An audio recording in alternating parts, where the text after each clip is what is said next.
भूकंप से हाहाकार, 132 की मौत, 1500 से ज्यादा घर तबाह। नमस्कार, मैं हूं रचना सिंह। इन वीडियोस को आपने देखा। दरअसल साउथ अमेरिका के देश कोलंबिया से इस वक्त बेहद दर्दनाक खबर सामने आ रही।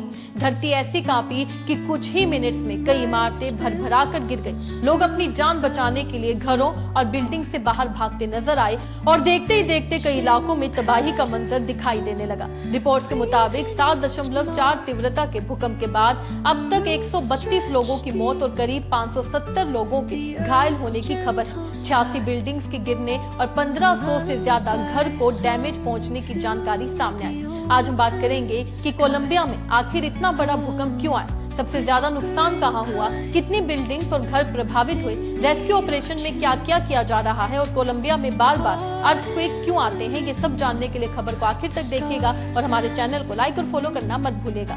दरअसल साउथ अमेरिका के कोलंबिया में सोमवार रात आए 7.4 की भारी भरकम तीव्रता वाले भूकंप ने ऐसा तांडव मचाया कि हर तरफ चीख पुकार मच गई। यूएसजीएस के मुताबिक इस खतरनाक भूकंप का केंद्र चोको इलाके में था, जिसकी गहराई 160 किलोमीटर रिकॉर्ड की गई। इस भयानक प्राकृतिक आपदा की वजह से अब तक 132 लोगों की दर्दनाक मौत हो चुकी है, जबकि 570 से ज्यादा लोग घायल हैं। भूकंप का सबसे ज्यादा असर परेरा शहर में देखने को मिला। यहाँ करीब 60 लोगों की मौत की खबर है। ये शहर अर्थक्वेक के एपिसेंटर से 64 किलोमीटर से भी कम दूरी पर बताया जा रहा है। वहीं राजधानी बोगोटा समेत कई दूसरे शहरों में भी तेज झटके महसूस किए गए। जैसे ही बिल्डिंग्स हिलने लगी, लोग डरकर अपने घरों और ऑफिस से बाहर निकल आए। भूकंप के बाद 86 इमारतें गिरने और 1500 से ज्यादा घरों के डैमेज होने की जानकारी भी सामने आई। इसके अलावा 18 हेल्थ सेंटर्स और 52 स्कूल्स भी प्रभावित हुए। इस नेचुरल डिजास्टर का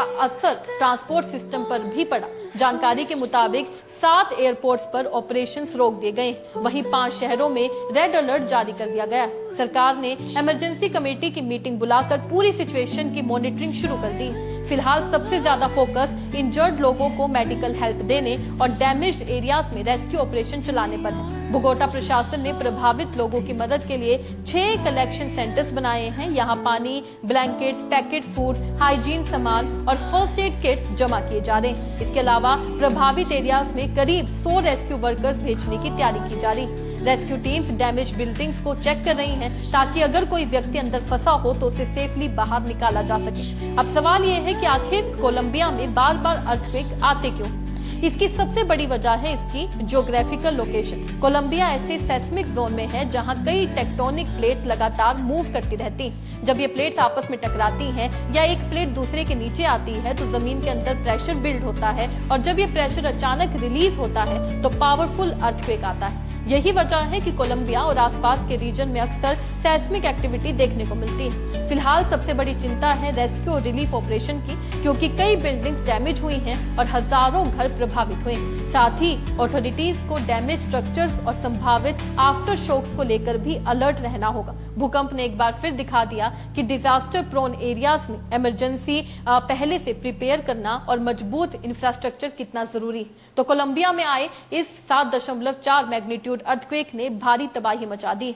132 मौतें, 570 घायल लोग, 86 बिल्डिंग और 1500 से ज्यादा घरों का डैमेज होने की खबर है। अब पूरी दुनिया की नजर रेस्क्यू ऑपरेशन और आगे आने वाली अपडेट्स पर है। आपको क्या लगता है, इतने बड़े अर्थक्वेक के बाद सबसे ज्यादा फोकस रेस्क्यू, मेडिकल हेल्प या इंफ्रास्ट्रक्चर सेफ्टी पर होना चाहिए? अपने राय कमेंट में लिखकर जरूर बताइएगा। इसी तरीके से देश और दुनिया से जुड़ी हर छोटी सी बड़ी अपडेट के लिए हमारे चैनल को लाइक और फॉलो करना मत भूलिएगा।